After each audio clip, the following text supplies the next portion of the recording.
Orugallu takeoff, Warangal airport పనుల నిర్వహణకు టెండర్లట. 2034 కోట్లతో రన్వే, కొత్త ఏప్రాన్ సహా పలు నిర్మాణాలు 15 నెలల్లో పూర్తి చేయాలి అని లక్ష్యమట. 29 నుంచి ఆగస్టు 12 దాకా బిడ్లు, 18వ తేదీన ఓపెన్. శంషాబాద్ ఎయిర్పోర్ట్ తరహాలో సౌకర్యాల కల్పన, కాకతీయ వైభవం ప్రతిబింబించేలా నిర్మాణాలు, 949 ఎకరాల్లో నిర్మాణం, A320 తరహా పెద్ద పెద్ద విమానాలు, భారీ కార్గో సర్వీసులు తిరిగేలా రన్వేలు ఉండబోతున్నాయట. MRO, FTO నిర్మాణాలకు త్వరలో మరో టెండర్ అట. సో వరంగల్ మామునూరు ఎయిర్పోర్ట్ ఇది ఎప్పటి నుంచో ఉన్న ఎయిర్పోర్టే, కానీ దాన్ని పక్కన పడేసినారు.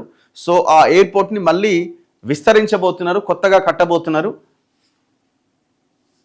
వరంగల్కి ఎయిర్పోర్ట్ రాబోతున్నదట. అతి త్వరగా దీన్ని ముందుకు తీసుకెళ్లి నిర్మాణం చేయాలన్నది కేంద్రం రాష్ట్ర ప్రభుత్వాల ఆలోచన. రాష్ట్ర ప్రభుత్వం వరంగల్ జిల్లా మామునూరులో ఎయిర్పోర్ట్ ఏర్పాటు కోసం చేసిన కృషి ఫలించిందట. అక్కడ విమానాశ్రయం నిర్మాణానికి కేంద్ర ప్రభుత్వం పచ్చజెండా ఊపింది. నిర్మాణ పనుల నిర్వహణకు మార్గం సుగమం చేసింది.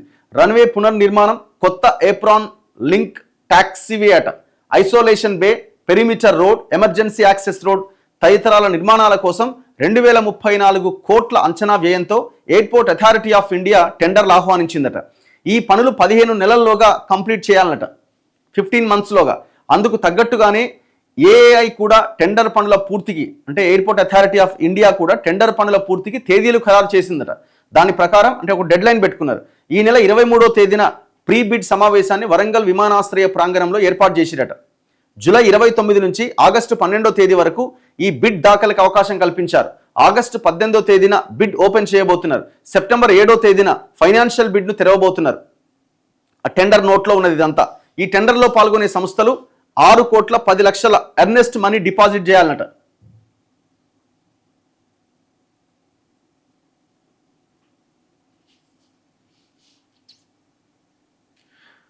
టెండర్ ప్రాసెసింగ్ ఫీజుని 11,800గా నిర్ణయించారు.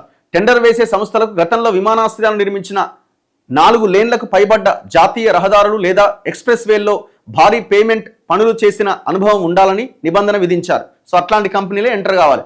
అలాగే ఒకే ప్రాజెక్టులో 1,627 కోట్ల విలువైన పని చేయాలన్నట.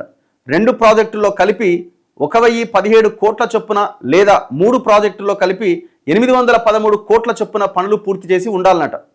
టెండర్ నిబంధనలు ఇవి. అంతేకాకుండా సంస్థ సగటు వార్షిక టర్నోవర్ 720 కోట్లు ఉండాలన్నట. కనీస నెట్వర్త్ 305 కోట్లు ఉండాలి.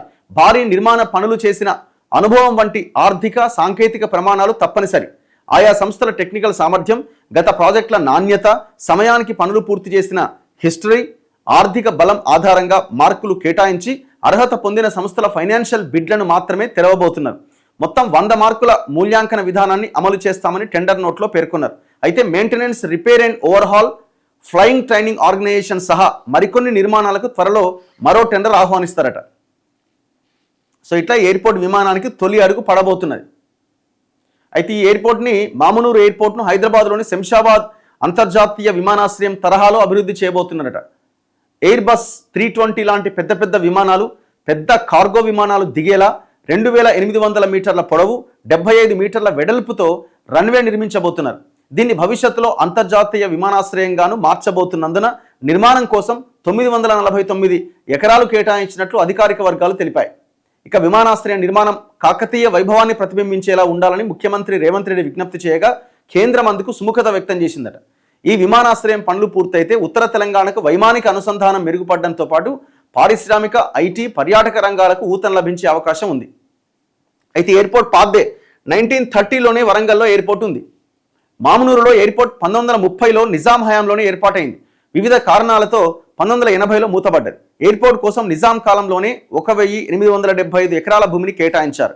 ఆ భూమిలో నుంచే నవోదయ విద్యాలయానికి 23 ఎకరాలు, పోలీస్ శిక్షణా కేంద్రానికి 59, ఏసీపీ కార్యాలయానికి 10 ఎకరాలు, సెంట్రల్ జైలుకు 101 ఎకరాలు, 4th బెటాలియన్కు 241 ఎకరాలతో పాటు మరో 675 ఎకరాల భూమిని వెటర్నరీ వర్సిటీకి కేటాయించారు.